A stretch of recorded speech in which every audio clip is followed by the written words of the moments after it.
Hello viewers, আসসালামু আলাইকুম। Welcome back to Mahmuda's kitchen. আজকে ইফতারে সার্ভ করার জন্য একটা খুবই লাইট এবং হেলদি ড্রিঙ্কসের রেসিপি শেয়ার করব। আর তা হচ্ছে সাবুদানা ড্রিঙ্কস, যেটা খেতে খুবই সুস্বাদু। আপনারা মাঝে মধ্যে ইফতারে এই সাবুদানা ড্রিঙ্কসটা রাখতে পারেন। চলুন তাহলে পুরো প্রসেসটি দেখে নিন। এখানে কিছু কাঠবাদাম এবং কাজু বাদাম নিয়েছি। এগুলো ফুটন্ত গরম পানি দিয়ে 10 মিনিট ভিজিয়ে রেখে দেব। এটাকে একপাশে রেখে দিব। এখানে নিয়েছি বেশ কয়েকটা খেজুর। একটু নরম টাইপের খেজুর নিলে ভালো হয়, তাতে করে ব্লেন্ড করতে সুবিধা হবে। তো খেজুরের বিচিগুলো ফেলে দিয়েছি। এখন এর মধ্যে 1 কাপ গরম দুধ দিয়ে ভিজিয়ে রাখবো 10 মিনিট।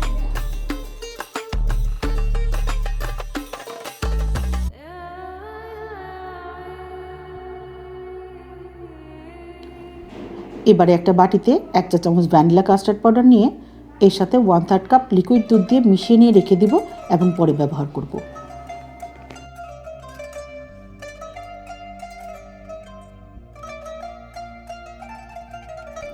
ব্লেন্ডারের ছোট যে জার আছে সেটা নিয়েছি। এর মধ্যে খোসা ছাড়ানো বাদাম এবং ভিজিয়ে রাখা দুধ খেজুর একসাথে দিয়ে ব্লেন্ড করে নিতে হবে।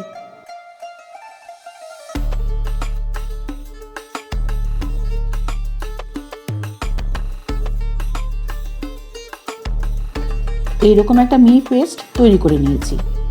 এখন বাকি প্রসেসগুলো দেখে নিব। এবারে জেলো তৈরি করে নিব। এই জন্য একটা প্যানে দিব 2 কাপ পানি, 1/2 কাপ চিনি, 1/4 টিএসপি স্ট্রবেরি এসেন্স এবং কয়েক ফোঁটা রেড ফুড কালার। এবারে মিশিয়ে নিব।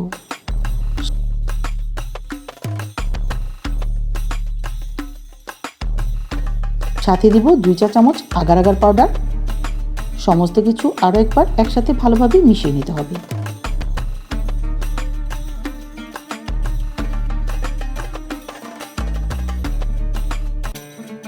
প্যানটা আমি চুলায় বসিয়ে দিব। অনবরত নাড়াচাড়া করে বলক তুলে নিতে হবে। মিশ্রণটাতে বলক চলে এসেছে। আরও 1 থেকে 2 মিনিট রান্না করে নিতে হবে। এবারে নামিয়ে নিব। তারপর যে বাটিতে জেলোটা সেট করব সেই বাটিতে মিশ্রণটা ঢেলে নিব। এবারে ঠান্ডা করে নিতে হবে। একটা প্যানে পর্যাপ্ত পরিমাণে পানি দিয়ে বলক তুলে নিয়েছি। এর মধ্যে দিব 1/2 কাপ সাবুদানা। এবার এটাকে সিদ্ধ করে নিতে হবে।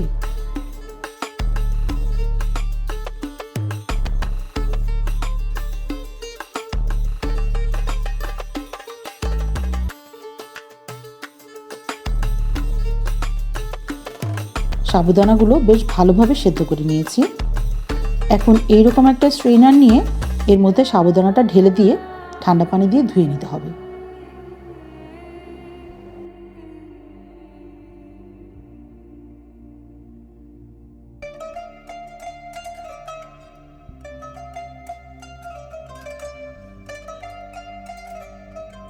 এবারে দুধের প্রসেসিংটা দেখে নিব।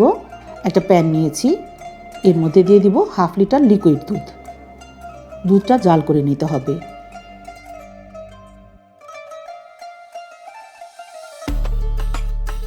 যখন দুধ হালকা গরম হয়ে আসবে তখন দিব 3 টেবিল চামচ চিনি।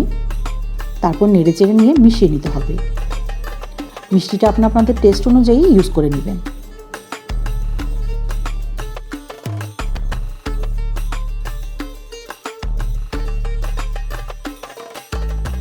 এবারে বলক তুলে নিতে হবে। দুধে বলক চলে এসেছে। এখন যে বাদাম খেজুরের পেস্ট তৈরি করে রেখেছিলাম সেটা এর মধ্যে ঢেলে দিয়ে মিশিয়ে নিতে হবে। আরও কিছুক্ষণ জাল করে নিয়েছি।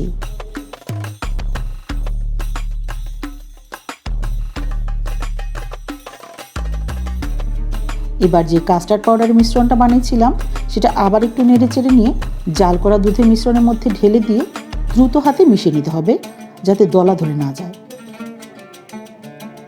বেশ কিছুক্ষণ জাল করে নিয়েছি। দেখুন এর কনসিস্টেন্সি।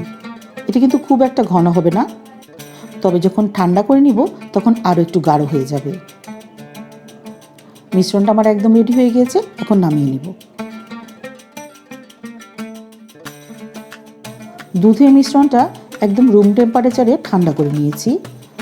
এখন এটা ফ্রিজের নর্মাল চেম্বারে রেখে দিব ঘন্টাখানেক, সম্পূর্ণ কুল হওয়ার জন্য। দেখুন জেলটা একদম সেট হয়ে গিয়েছে। এখন এটাকে কেটে নিব।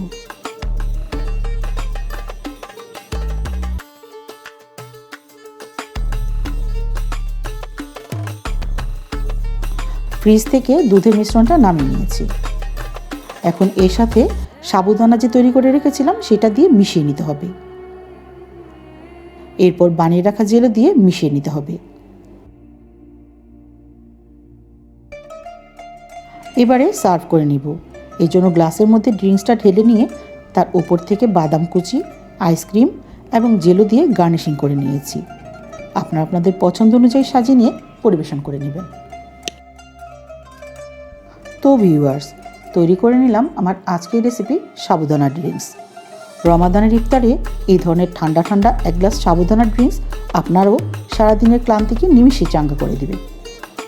ভিডিওটি ভালো লেগে থাকলে লাইক, কমেন্ট, শেয়ার এবং সাবস্ক্রাইব করতে ভুলবেন না। রমাদানের শুভেচ্ছা জানিয়ে আজকের মতো এখানে বিদায় নিচ্ছি। আল্লাহ হাফেজ।